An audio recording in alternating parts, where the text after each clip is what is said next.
Bismillahirrahmanirrahim. Assalamualaikum warahmatullahi wabarakatuh. Di sini saya akan meng-share pengalaman saya ketika mengikuti tes sertifikasi dosen ya. Nah, sebelumnya Bapak Ibu harus memiliki akun Sister ya, yang mana itu sudah diupdate, dan di sini saya bercerita mengenai data D4 ya. Jadi D1, D2, D3 sudah eligible, jadi saya langsung aja ke D4 karena memang untuk yang memang Bapak Ibu kerjakan itu di D4 dan D5 ya. Apa isi D4? Nah, lihatlah di tampilan Sister Bapak Ibu. Di situ ada beberapa syarat-syarat yang harus Bapak Ibu penuhi.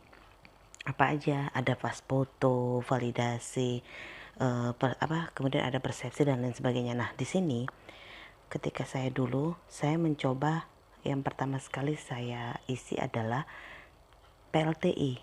Apa itu PLTI? Kita uji tes TKDA sama bahasa Inggris atau TOEIC ya dari PLTI. Waktu itu saya kebetulan di Medan, saya di Unimed. Nah, ini berbayar ya, berbayar untuk satu tesnya pada tahun 2017 itu 300.000. Berarti saya membayar 600.000 untuk tes. Nah, permasalahannya adalah tes ini tidak selamanya ada. Jadi saya anjurkan Bapak Ibu kejarlah dulu tes PLT ini. Yang mana tes ini berlaku expired 2 tahun. Ya, 2 tahun. Nah, dia tuh nggak gitu saban hari ada. Kadang ada buka, kadang nggak, dan peminatnya cukup banyak. Ada teman saya sampai harus keluar kota demi ikut PLTI.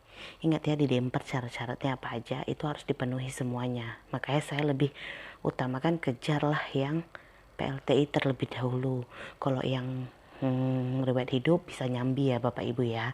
Ini menurut saya, pengalaman saya terlebih dahulu.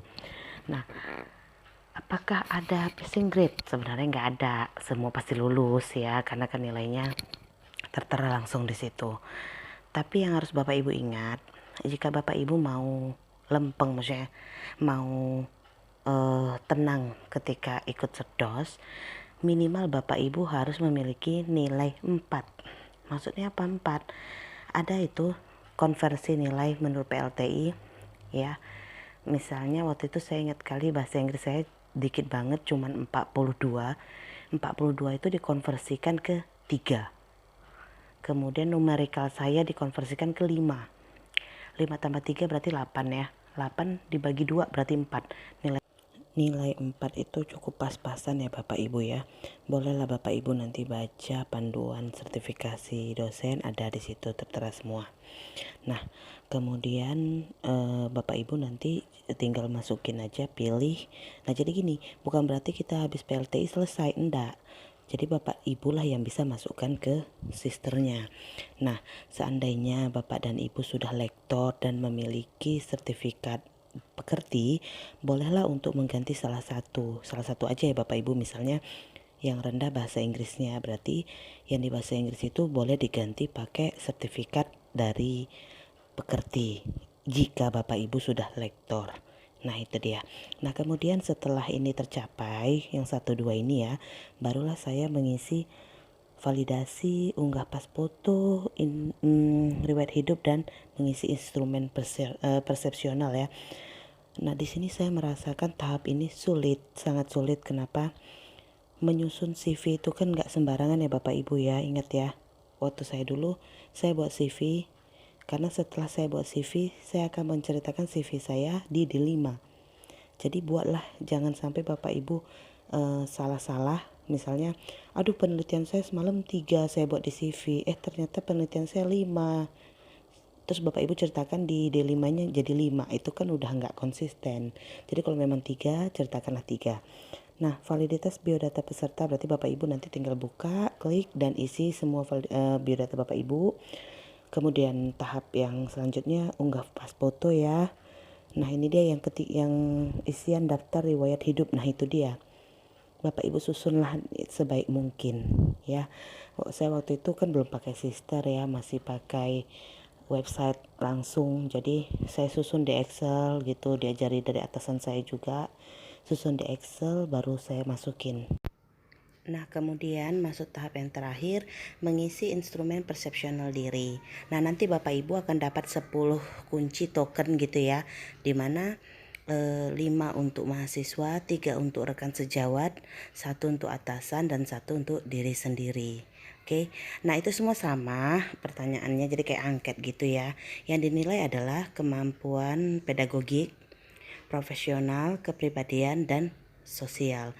Saran saya setelah mengisi ini harap disimpan Bapak Ibu ya, di capture atau gimana, karena ini nanti jadi landasan untuk Bapak Ibu ngisi deskripsi diri. Ya, disimpan aja nanti poin-poinnya apa aja gitu. Nah, untuk mahasiswa nanti Bapak Ibu bisa minta tolong dengan memakai 5 token dengan 5 mahasiswa yang berbeda. Kalau di kampus saya untuk rekan sejawat sama atasan itu sudah ditentukan siapa-siapa aja yang akan mengisi persepsional diri. Nah, untuk Bapak Ibu pribadi silahkan diisi sesuai memang benar-benar yang Bapak Ibu punya ya. Maksudnya ya kan bohong tiba-tiba bagus semua kayak gitu, ternyata nanti deskripsi dirinya berbeda. Jadi harap apa yang Bapak Ibu isi itu Bapak Ibu tuh ingat ya apa yang Bapak Ibu isi. Dan satu lagi, jangan lupa untuk selalu mengupdate data-data Bapak Ibu, baik itu di Sinta untuk penelitian, baik itu di Simlitapmas, atau baik di PDPT dosen ya, atau apa sister, semua pokoknya sinkronkan semuanya gitu ya Bapak Ibu ya. Terus apalagi untuk mengisi ini ya, memang mungkin banyak pernyataannya yang rancu, bingung gitu ya. Makanya jangan langsung verifikasi, save aja dulu. Kalau memang sudah Bapak Ibu rasa pas, silahkan verifikasi. Ya, jadi nanti kesemuanya ini jika sudah selesai akan centang hijau. Nah, kalau sudah seperti itu berarti Bapak Ibu sudah selesai. Tapi ingat Bapak Ibu ya, yang saya tekankan sekali adalah kejarlah PLTI-nya terlebih dahulu kalau Bapak Ibu belum ujian PLTI. Untuk saat ini sih saya belum dengar lagi ada ujian PLTI karena kita sedang berada di wabah corona nih banyak di mana-mana. Jadi pada nggak buat ujian. Saya dengar info katanya mungkin di akhir April tanggal 27 atau di awal Mei. Jadi cepet-cepet lah Bapak Ibu, silahkan cari info untuk ujian PLTI-nya karena itu memang paling penting. Meskipun Bapak dan Ibu udah selesai penilaian persepsional dan lain sebagainya tapi tidak ada nilai PLTI, ya sama aja. Berarti Bapak dan Ibu tidak akan lulus di D4 gitu. Oke Bapak Ibu ya, semoga bisa dipahami. Ini hanya sekedar share dari pengalaman saya yang terdahulu, meskipun saya nggak pakai sister ya waktu itu ya. Tapi yang lalu saya pernah melihat teman saya mengisi seperti itu kira-kira. Jadi nggak ada salahnya Bapak dan Ibu, setiap apa yang Bapak Ibu kerjakan tuh di capture simpan gitu. Jadi nanti Bapak Ibu ingat apa aja yang Bapak Ibu isi di situ. Jadi sinkronkan ketika membuat deskripsi diri. Nanti saya akan cerita deskripsi dirinya Insya Allah setelahnya ya Bapak Ibu ya. Terima kasih. Assalamualaikum warahmatullahi wabarakatuh.